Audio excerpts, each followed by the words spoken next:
The silver diplomatic cruiser slid silently through Earth's atmosphere, its smooth curves gleaming against the rising sun.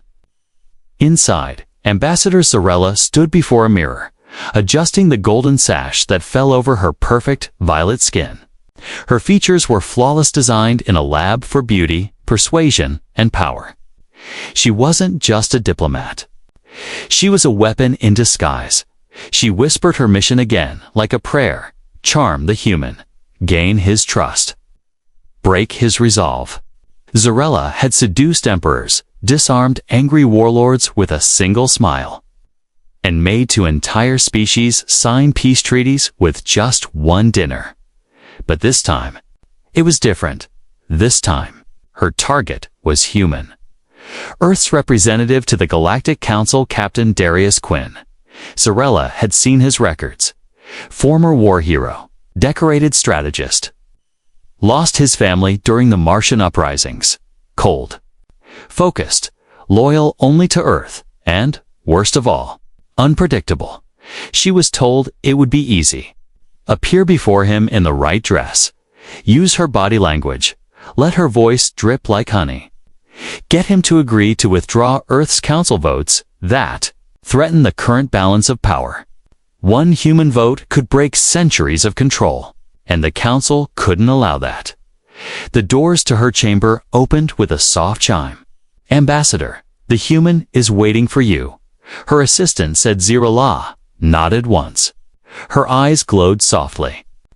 As she stepped into the hallway, heels clicking against polished alien metal dot, Captain Darius Quinn stood on the edge of the Earth Embassy's viewing deck, watching clouds move far below. He didn't like space stations. Too quiet, too fake. No dirt, no birds, no smell of oil or wind. He heard the doors open behind him. He turned and saw her. Zarella stepped in, light catching the shimmer of her long black dress, one shoulder bare. Her glowing blue eyes fixed on his. Most males she met fell silent in her presence. Darius didn't. You must be the ambassador, he said flatly, offering a polite nod. Let's sit. She blinked. Up. No compliment. No long stare. She followed him to the small glass table near the window. The human sat first, legs relaxed, hands folded. Zarella tilted her head, then leaned forward just enough to expose more of her skin. I've heard much about you, Captain Quinn. They say you're a difficult man. He raised an eyebrow. Difficult is one word. Some use stubborn, others use worse. She smiled sweetly. And how would you describe yourself? He shrugged. Someone who doesn't like games. That made her pause. Most leaders loved the game. She decided to push further. Her voice dropped into a lower, softer tone. Then, I will be honest. I came to understand your heart. Your passions. He gave a short laugh. I don't think your council cares about my heart. Kaya sipped her drink, hiding her confusion. He wasn't reacting like the others. He didn't lean closer, didn't try to impress her, didn't ask about her body markings or the scent she wore. Instead, he asked, why? Did your people support the blockade on the Virex system? You caused half a planet to starve. She blinked again. That wasn't in the script. You want to talk? Politics, she asked. I want to know who I'm dealing with, Darius said. Beauty means nothing if your hands are covered in blood. Zarella's heart beat faster. Her training told her to redirect, flirt, distract, but part of her didn't want to. For the first time in her life, someone wasn't looking at her like a puppet or a dream. He was challenging her, and strangely, it felt real. Later that night, back in her quarters, Zarella sat alone by the window. Her assistant entered. How did it go? He asked. She didn't answer immediately. He didn't smile. Not once. He didn't even look at me, she said. Then he's either brilliant or broken. Zarella stared out at the earth below. He's not broken, she said quietly. He's different. The assistant frowned. Will you need the neural? Charm enhancers. No, Zarella said firmly. Not yet. Because for the first time in her career, she wasn't sure who was playing who, and somewhere deep inside her heart something whispered a warning. This mission won't go as planned. Zarella had been trained since birth to be perfect. Her beauty was calculated.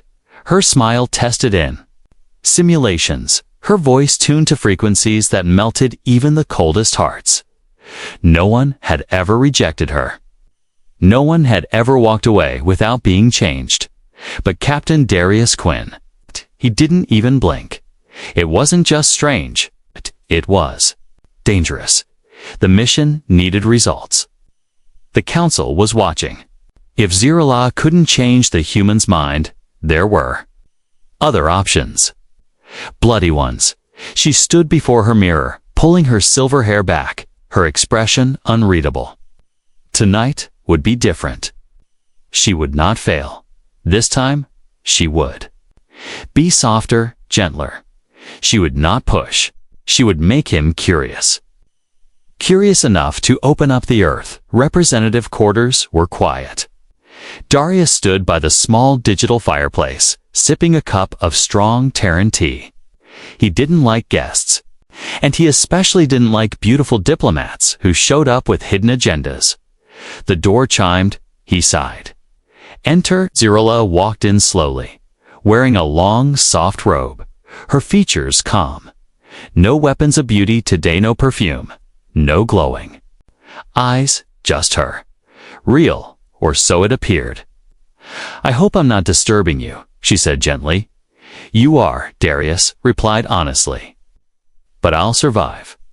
She almost smiled. I thought we could talk again, she said, taking a seat near the corner. Not about politics, not about treaties. Just as two people. Darius raised an eyebrow.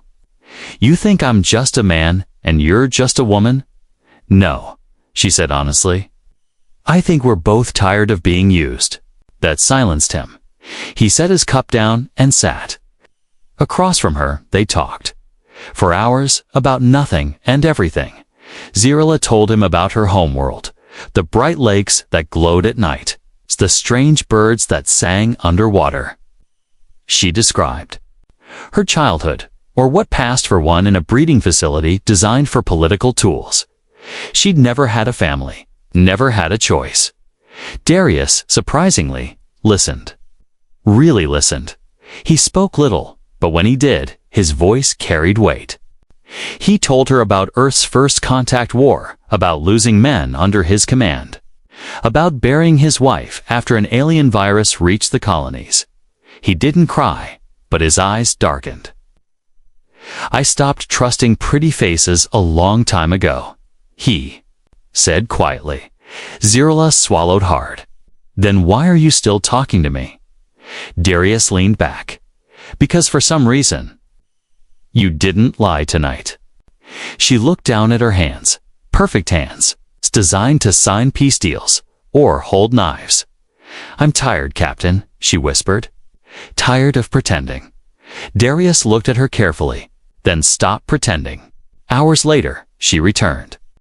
To her quarters, eyes burning with something she couldn't explain. Guilt, regret, longing. She didn't know. Her assistant stepped forward with a tablet. Council report is due. Should I mark the human as neutralized? Zarella stared at the screen. Her hand hesitated. Not yet, she said, but he's opening up. You've gained access to his trust. You can now push for treaty manipulation. I said, not yet. She snapped. The assistant backed off, surprised. Zarella took a deep breath. She walked to the window, staring at the curve of earth below. Something was wrong. The plan was working, but she wasn't happy. Why? The next day, Darius surprised her. He sent a message. Dinner. Human food, this time, no scripts. Just us. Zarella smiled without meaning to. At the small private dining room aboard the Earth delegation ship, Darius stood waiting. He wore simple. black clothes, and this time, he smiled first. "Hope you're ready for real food," he said. "I cooked it myself. Might be dangerous." She laughed, a real laugh. Not practiced, not seductive, just pure sound. They ate. They shared stories. She even let him touch her hand. Just for a moment. His fingers were rough, warm, human, and she felt something. A spark. No one warned her about that later. Back in her room, she recorded her secret log. One only she could access. Mission status. "Complicated," she said quietly. "The human is different. He sees things, understands pain. And for the first time in my life, I don't feel like a weapon." She paused. "I don't know what I'm becoming."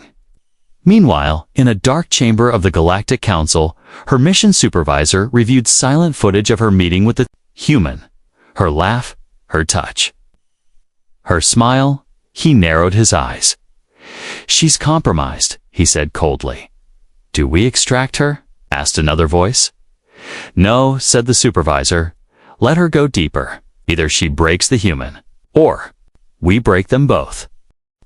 Sorella stood alone in the embassy's garden dome, watching artificial rain slide down the glass above. The Earth's embassy tried to mimic human nature, with trees, birds, and soft wind sounds. But everything still felt fake, just like her. She touched the small pendant around her neck, a silent tracker hidden inside, a reminder that she was never truly free. Not even now. Last night, something had shifted. Captain Darius Quinn had opened a door she didn't expect. He hadn't touched her with passion. He'd touched her soul with patience, honesty, and something far more dangerous than lust. He made her feel seen. Zirilla had not come here to feel. The next morning, Darius invited her again, not to dinner. Not to a council chamber, but to something very human. A museum? Why? She asked, standing beside him at the entrance. "Because history tells us what kind of monsters we used to be," he said. "And what we're still trying not to become." Inside the dark halls of the Human War Museum, Zarella saw horrors.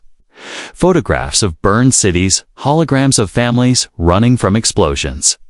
Voices of survivors echoing softly through the air. Darius stopped at a display.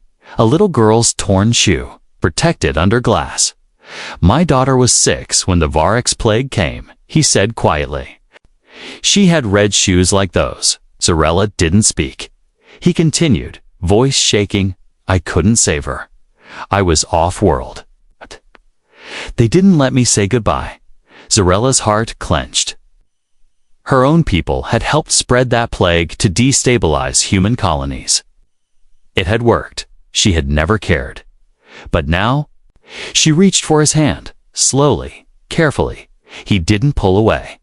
They stood there for minutes, silent. In that moment, her mission felt like a lie. Because Darius Quinn was not the enemy. Later that night, Zarella sat in her dark quarters. Lights dimmed low, air still. She pulled off her robe and stood in front of the mirror. Not to admire herself, not for seduction, but to look deeper. Who was she now? A diplomat? A tool? Or something else? She pressed a hidden switch on her pendant. A small screen lit up with a secure connection. Her mission handler's voice came through. "Status. I'm progressing," she said flatly. "Details," the voice ordered.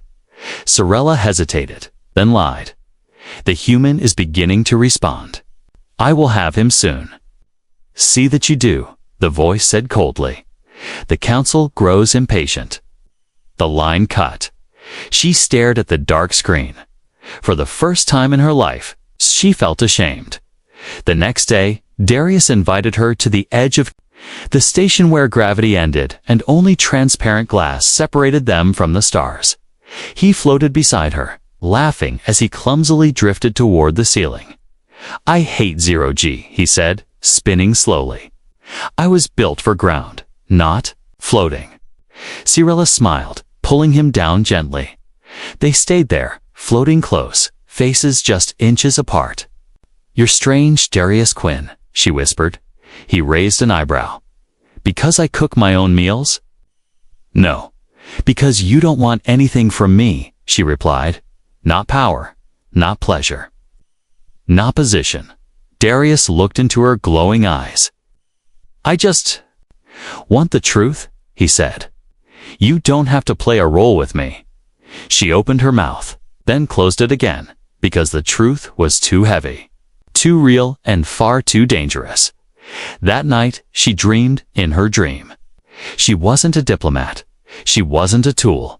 She was just a girl walking barefoot through soft human grass, holding a child's hand, and beside her walked a man with tired eyes and a gentle smile.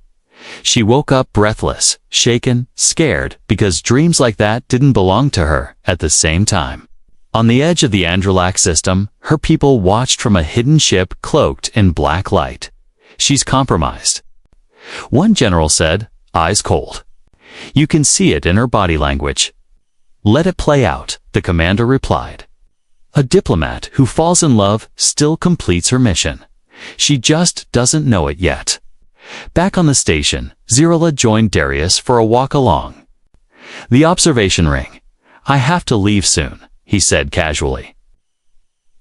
"The council vote's approaching." She stopped walking. "Leave?" "Yes, I'll return to Earth after I cast my vote," he said. "They won't like it." She knew what that meant. He planned to vote against the council. Against her people, they would label him a threat. They might even try to eliminate him. Suddenly, her legs felt weak. Double quotes, Darius. ... Double quotes, she began. He turned. "What is it?" She looked at him, really looked. A man carrying too much loss, too much weight, and yet, somehow, still gentle, still kind. Zirilla wanted to tell him everything, her mission, her orders, her feelings, but her lips wouldn't move. She couldn't, not yet, not until she knew. If she was truly free to choose, Zirilla sat alone in the meditation chamber. The dim lights casting soft blue shadows across her flawless skin.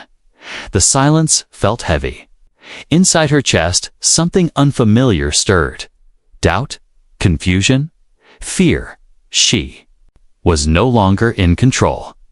The human Darius Quinn was not just resisting her mission. He was unraveling it, and worse. She no longer wanted to finish it. Her hands trembled as she pressed her finger to the small silver communicator embedded in her wrist. The reply came instantly. "Report, Ambassador Zirilla," said the cold voice of High Advisor Reltari. His face appeared on the glowing screen, sharp, emotionless. Zirilla hesitated. "Progress is slower than expected." Reltari's eyes narrowed. "You were chosen for this mission because of your precision, because of your loyalty. Have those things changed?" She didn't answer. He continued, his voice colder than before. "You have one cycle. If the human does not agree to change his council vote by then, he will be eliminated. And so will you." Zirilla's heart stopped. "That wasn't part of the mission," she said. "It is now," Reltari replied. "You were built to complete objectives, not feel emotions. Do not fail. Te." The transmission cut. Zirilla stared at the blank screen. 4. The first time in her perfect, trained life, she wanted to run. That evening, she met Darius on the observation deck. The stars outside twinkled like silent witnesses.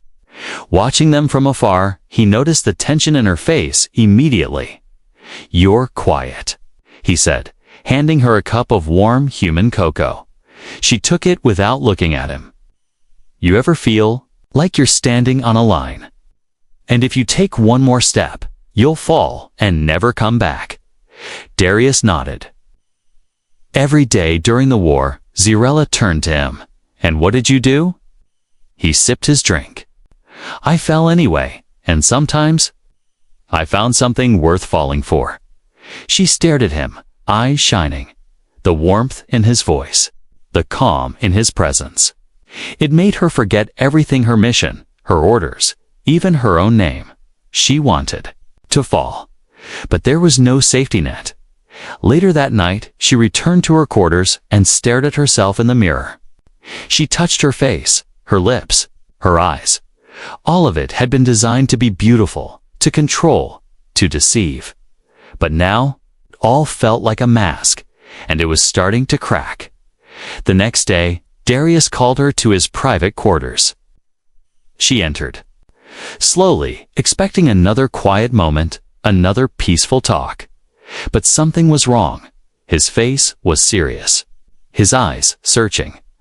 "Cirella," he said, "I need to ask you something." She froze. He walked closer. "Why are there cloaked alien ships near this station?" "My systems picked up energy signatures, faint, but familiar."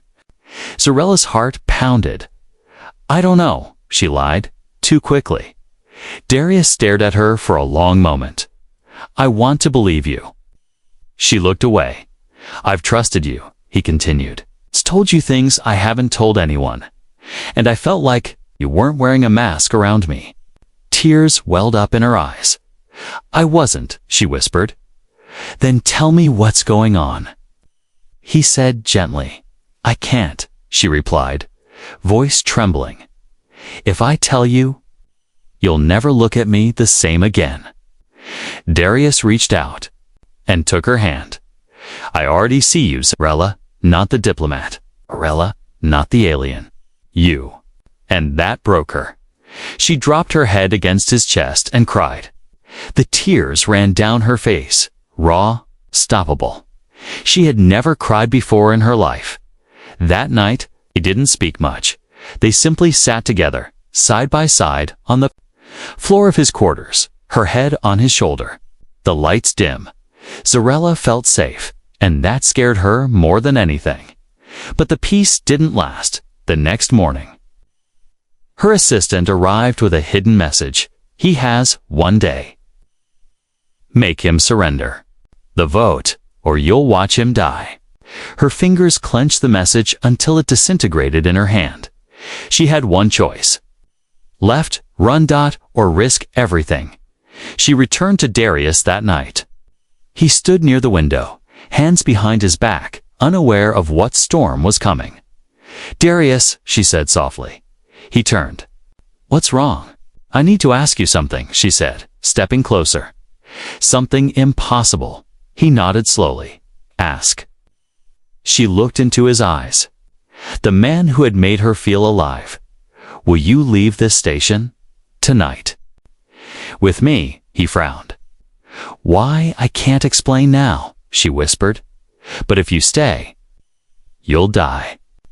Darius didn't answer right away. Instead, he stepped closer, touched her cheek, and said, "Only if you promise one thing." "What?" "That this whatever we have means not part of your mission." Cirella's voice cracked. "It's not. It never was." He nodded once. "Then let's run." Cirella had never known fear like this. Not when she faced armed warlords. Not when she entered war zones wearing only a smile. Not even when the Galactic Council had warned her of death. But now, hiding in a stolen human shuttle with Captain Darius. Quinn, flying fast away from the space station, her body trembling. She was afraid, not of the mission, but of herself. They had escaped through an old emergency corridor. Darius had used backdoor codes, systems he had once helped design, to slip away undetected. The Council's ships would realize soon, but by then it would be too late. For now, they drifted in deep space, far from any official route. Safe for now. Cirella sat on the small medical cot in the shuttle's rear. Her hands gripped her stomach. Something felt wrong. She had been feeling heat in her body for 2 days.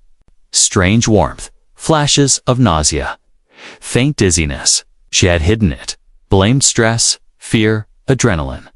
But now, her skin shimmered faintly. Her heart beat faster. Her senses were sharper than normal. Something inside her had changed. Darius walked into the small room, holding 2 steaming cups of tea. "You okay?" he asked softly. Cirilla looked up, smiled weakly. "Yes, just tired." He sat beside her. "I think you saved my life." "I had to," she whispered. "If I lost you, I would have lost myself." They didn't speak for a long time, just silence. The quiet kind, the safe kind, where 2 people feel each other's heartbeat. Cirilla leaned her head on his shoulder, but deep inside, her mind raced. "Something's growing inside me. Something impossible." Later that night, when Darius had fallen, asleep in the pilot's chair, she slipped into the medbay and activated the autoscan. She placed her palm on the glass panel, and cool blue light passed over her body. The machine took a moment, beeped twice, and showed results on the small, floating screen. She stared, tear-frozen, positive, her breath caught in her throat. Pregnancy detected. Hybrid life form developing. "No," she whispered. "That's not possible. Her species didn't breed without genetic planning. It was only possible under precise, lab-controlled environments. A child with a human." She stepped back from the panel, shaking. Her legs gave out. She collapsed onto the floor, hugging her knees. Tears spilled down her cheeks, not because she was angry, but because she didn't know what to feel anymore. The next morning, he sat beside Darius at the front of the shuttle, eyes red but face calm. He noticed. "What happened?" Cirilla opened her mouth but couldn't speak. "I'm here," he said gently. "I know," she replied. "That's what scares me." Hours passed. Silence filled the ship again until Darius finally asked the question he had been holding back. "Cirilla, why did you really come to Earth?" She turned her face away. "I was sent," she admitted, "to charm you, to make you change your vote, to break your trust." He nodded slowly. "I guessed." "You did?" she asked, surprised. "I was a soldier," he said. "I've seen too many games. But with you, something felt different. So, I took a risk." "You should have walked away," she whispered. "Maybe," he said. "But then I would have never seen the truth in your eyes." Cirilla looked down at her hands. "You're still risking everything by staying with me." Darius smiled faintly. "Some risks are worth it." That evening, Cirilla stood by the observation window, watching distant stars slide by. Her hand slowly rested on her lower stomach. She whispered to the growing life inside her. "I wasn't supposed to feel. I wasn't supposed to love. I wasn't supposed to create." Then she smiled softly. "But here you are." Meanwhile, far away, on the Council flagship orbiting the edge of the Terran zone, the advisors gathered in silence. "She's gone dark," one said. "Escaped with the human status of the mission. Unknown. Then initiate Protocol Omega. If she's carrying a hybrid, it must be erased. Both of them." Another asked. The commander's voice was like ice. "All of them. Back." Aboard the shuttle, Darius walked quietly to Cirilla's side. He placed his hand over hers. "I don't know what happens next," he said. "But if you want me to stay," she turned to him, eyes glowing softly, filled with emotion. "I want more than that," she whispered. He leaned forward, pressed his forehead against hers. For once, the galaxy was quiet. Just a man, a woman, and the miracle that was never supposed to exist. Asterisk. The stars outside looked peaceful, but inside, the small human shuttle drifting through deep space. Chaos was building. Cirilla could feel it. The Council would never let her live, now not after running away, not after failing the mission, and especially not after getting pregnant with a human's child. They would hunt her and Darius and the baby. She stood in the corner of the shuttle's medbay, hands pressed against her stomach. The scan confirmed it again. There was a life growing inside her, a hybrid. Something that had never existed before. Something powerful and something forbidden. Darius entered quietly, watching her in the soft light. "You've been staring at the wall for 20 minutes, he said gently. She looked up. "I don't know what I'm doing." He stepped closer. "You're doing the bravest thing I've ever seen." Her voice cracked. "They're coming, Darius. I can feel them." He didn't ask how she knew. He just nodded. "I figured," he said. "I saw strange activity in the communications net. Military encryption. Not council channels, covert ones." She shivered. "That means they sent assassins." "Then we stop running," he said calmly, "and we prepare." Sorella's eyes widened. "You want to fight." "I don't want to," Darius replied, "but I will. For you. For the child. For the first future I've cared about since the war." Zorella's heart squeezed painfully. He wasn't just protecting her. He was choosing her. They landed the shuttle on a dead Wingmune, forgotten mining world with no population and no official surveillance. Darius had been here once, years ago, during a border conflict. The old bunkers still worked. Barely they hid the shuttle inside a broken hangar and activated the shielding to mask its presence. Then they waited. 2 days passed. Zorella felt her body shifting faster than it should have. Her kind's biology had adapted to grow new life quickly when needed.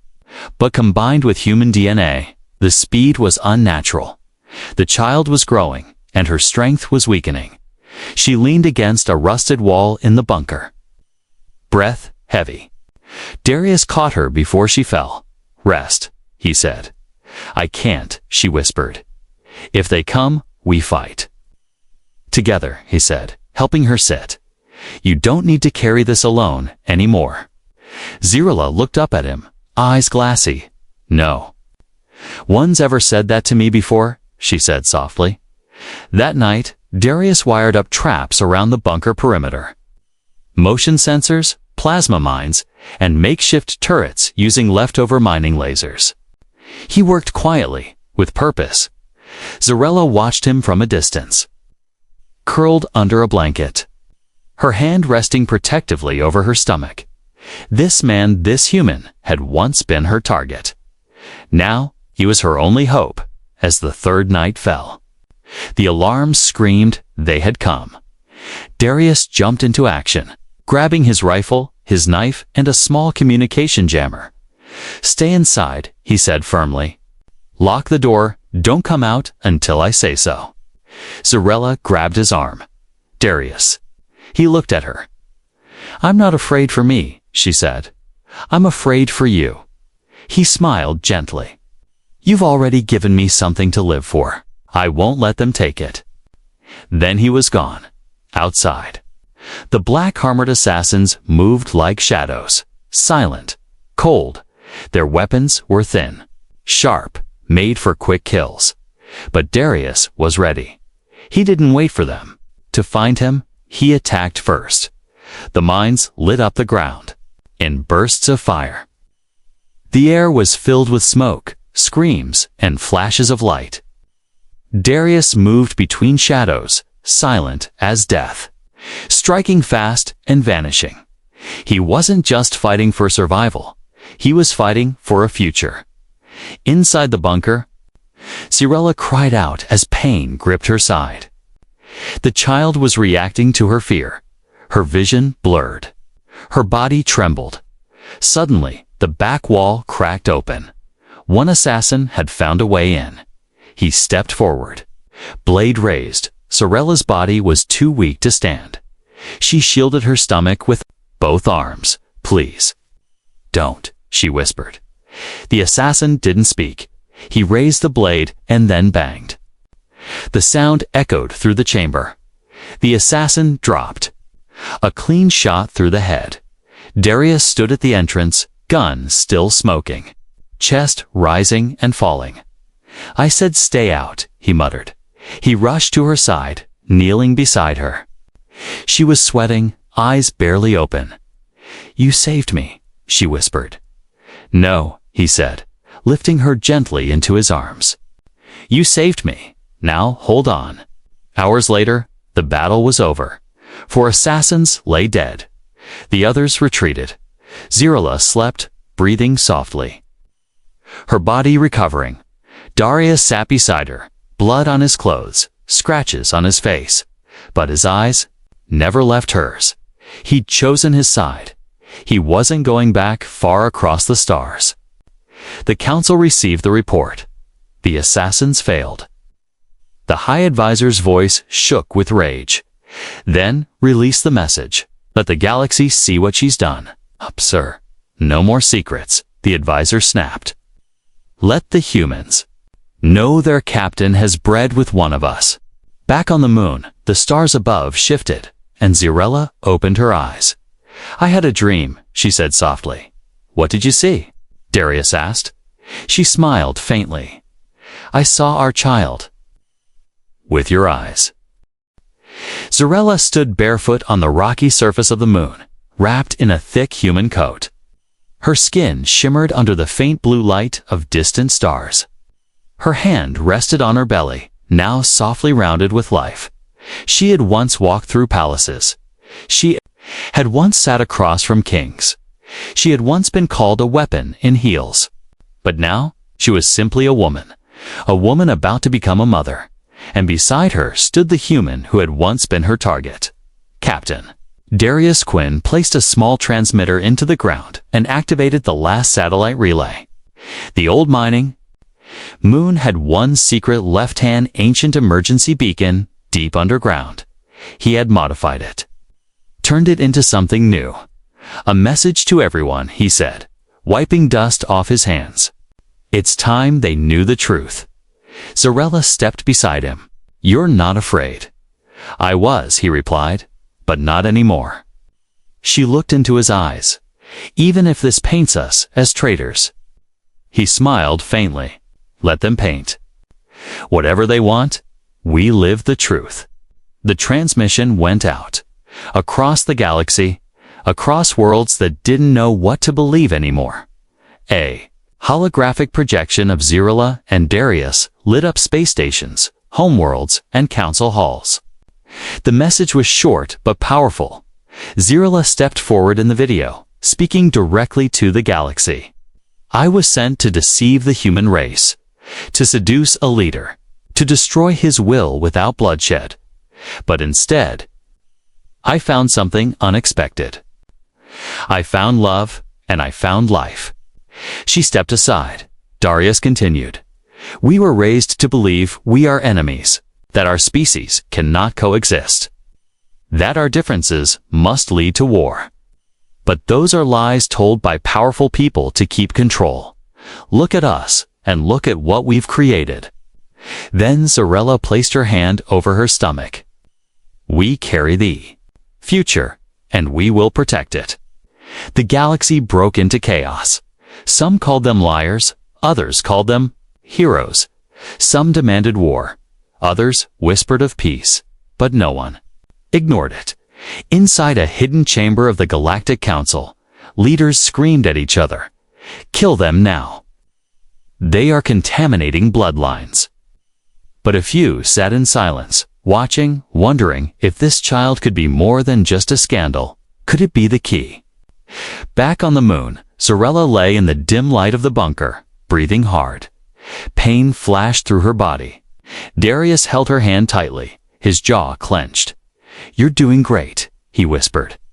You're stronger than anyone I've ever known. She tried to smile. I was never trained for this part. You don't need training, he said. You just need heart, and you've got more of that than any soldier. She screamed. The pain grew sharper, and then a cry. A soft, weak cry. A baby's cry. Zirilla sobbed as Darius placed the small, worm infant in her arms. The child's skin shimmered faintly with a blend of both their worlds. Tiny fingers curled. Around hers, half human, half alien. Fully innocent, fully real. They named her Lyra. It meant light from broken stars in Zirilla's native tongue. Weeks passed, they stayed hidden. The council was still hunting them. But now, Something had changed. Some human colonies had begun to question the old war. Some alien diplomats had started speaking of alliances, not dominance, all because of a single child. And the forbidden love that made her. One night, as Darius rocked Lyra to sleep, he looked over at Zarella. She sat cross-legged, fixing an old transmitter. "You know," he said softly, "I used to be alone." She smiled. "So did I now." "I can't imagine life without you," he said. Zarella stood and walked to him, resting her head against his shoulder. "You were never the target," she whispered. He raised an eyebrow. "Oh, really?" she smirked. "You were the trap." And I fell right in. They both laughed quietly as the baby slept between them, breathing softly, far above them. In the quiet black of space, a new message spread. From world to world, from heart to heart. Two enemies created life. Maybe peace isn't impossible after all. And somewhere in a council far away, a new debate began. Not about war, but about hope. Zarella once came to deceive, but she stayed to protect, to love, to build, to become more than she was made for. And in doing so, she changed everything forever.